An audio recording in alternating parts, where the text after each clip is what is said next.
Assalamualaikum warahmatullahi wabarakatuh. Nama saya Novel Estalda, ingin menjelaskan tentang lingkungan sebagai sumber belajar. Sebelum itu, saya akan menjelaskan terlebih dahulu tentang apa itu sumber belajar. Menurut Muhammad, sumber belajar dapat berupa data, orang, dan wujud tertentu yang dapat digunakan oleh peserta didik dalam belajar secara terpisah maupun terkombinasi, atau segala hal yang sekiranya dapat mendukung dan dapat dimanfaatkan untuk keberhasilan pembelajaran. Sejalan dengan pendapat Samsinar, sumber belajar merupakan berbagai atau semua sumber, baik yang berupa data, orang, metode, media, tempat berlangsungnya pembelajaran yang digunakan oleh peserta didik demi memudahkan dalam belajar.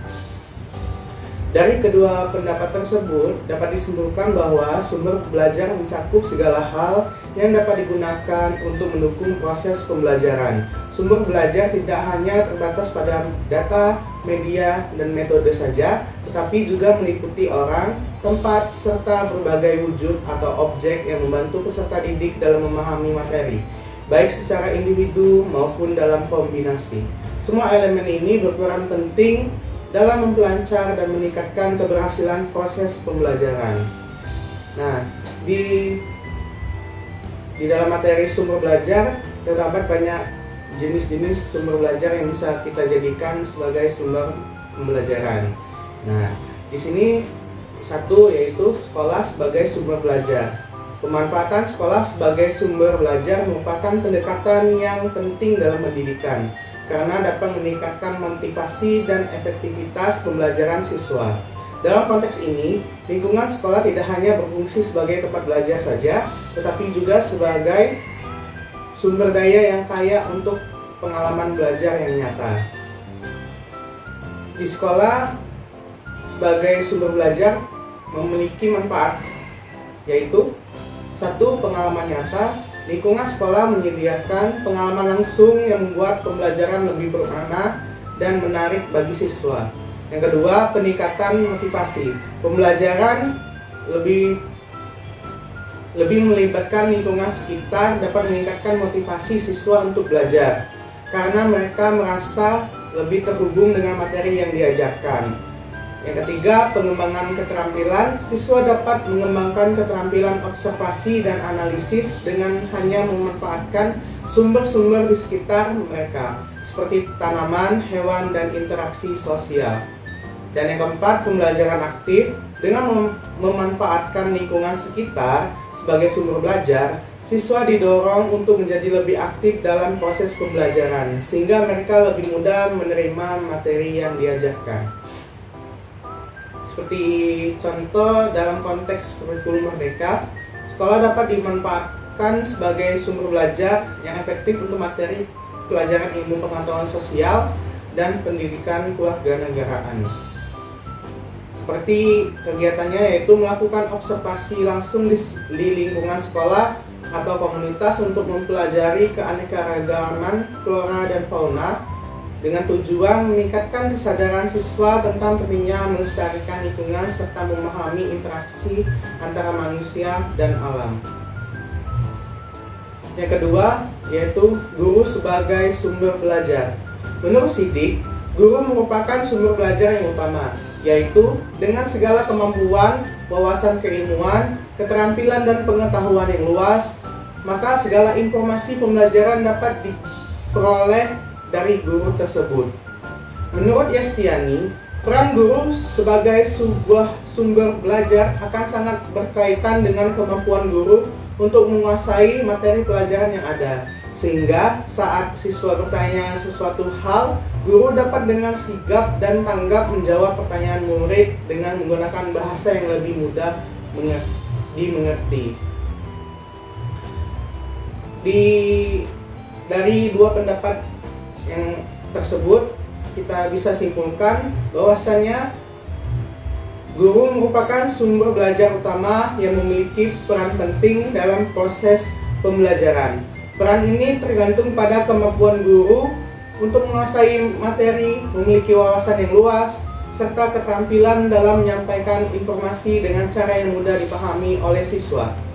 Guru tidak hanya sebagai penyampai informasi, tetapi juga sebagai pendamping yang aktif dalam membantu siswa memahami dan mengeksplorasi pelajaran. Contoh implementasi guru sebagai sumber belajar, yaitu seperti seorang guru matematika yang menguasai materi akan dapat menjelaskan konsep geometri dengan menggunakan bahasa yang sederhana dan contoh-contoh sehari-hari. Misalnya, ketika siswa bertanya tentang bentuk bangun ruang, guru bisa mengaitkan dengan benda-benda di sekitar seperti bola, contoh dari bola sebagai bentuk bangun ruang. Selain itu, guru dapat memberikan penjelasan tambahan dengan menggunakan media visual atau alat peraga untuk memperkuat pemahaman siswa.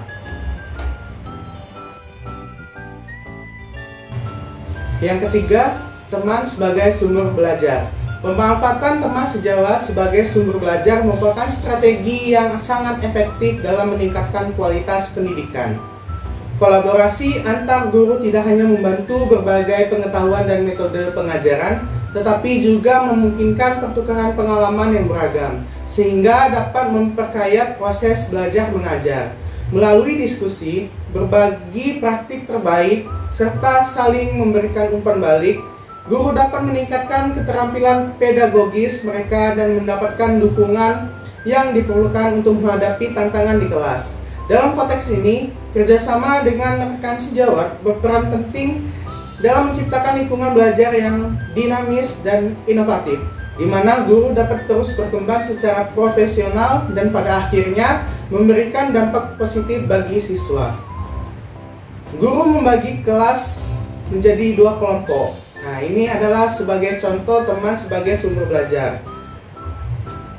Kelompok pertama terdiri dari siswa yang sudah memahami konsep, sementara kelompok kedua adalah siswa yang masih mengalami kesulitan. Setiap siswa dari kelompok pertama akan berpasangan dengan seorang siswa dari kelompok kedua untuk bekerja sama. Dengan tujuan yaitu satu, meningkatkan pemahaman. Siswa yang kurang memahami materi akan mendapatkan penjelasan langsung dari teman sekelasnya yang mungkin bisa menjelaskan dengan cara yang lebih sederhana dan mudah dimengerti. Yang kedua, membangun kepercayaan diri. Siswa yang bertindak sebagai tutor akan merasa percaya diri karena bisa membantu temannya. Sementara siswa yang dibantu akan merasa didukung dan lebih percaya diri untuk belajar. Yang ketiga, kerjasama dan empati. Kegiatan ini juga mengajarkan kerjasama dan empati, karena siswa belajar untuk saling membantu dan menghargai kemampuan satu sama lain. Dan yang terakhir yaitu lingkungan sebagai sumber belajar. Menurut Rosita, bahwa pemanfaatan lingkungan sebagai sumber belajar sangat penting karena lingkungan berpengaruh terhadap rangsangan atau stimulus pada peserta didik. Menurut Nur Hasanah dan lain-lain, lingkungan sebagai sumber belajar sangat membantu siswa dalam memahami materi pelajaran yang berkaitan dengan lingkungan, sehingga dapat membuat pelajaran lebih bervariasi dan tidak monoton. Karena siswa akan diajak ke lapangan untuk belajar dan mengenal subjek pembelajaran dan penelitian lebih nyata. Dari pendapat di atas, dapat disimpulkan bahwa pemanfaatan lingkungan sebagai sumber belajar sangat penting. Lingkungan tidak hanya memberikan rangsangan yang positif bagi peserta didik, tetapi juga membantu mereka memahami materi pelajaran yang lebih baik. Dengan belajar di luar kelas, siswa bisa melihat dan mengalami langsung apa yang mereka pelajari, sehingga proses pembelajaran menjadi lebih bervariasi dan menarik. Hal ini membuat siswa lebih aktif dan terlibat, sehingga mereka dapat mengenal dan memahami subjek pembelajaran dengan cara yang lebih nyata. Lingkungan sebagai sumber belajar memiliki manfaat, yaitu 1. Mengatasi kebosanan dalam belajar. Belajar di luar kelas membuat siswa tidak merasa jenuh dengan suasana belajar yang monoton. Mereka bisa belajar sambil bergerak dan berinteraksi dengan lingkungan. Yang kedua, memberikan suasana belajar yang menyenangkan bagi siswa.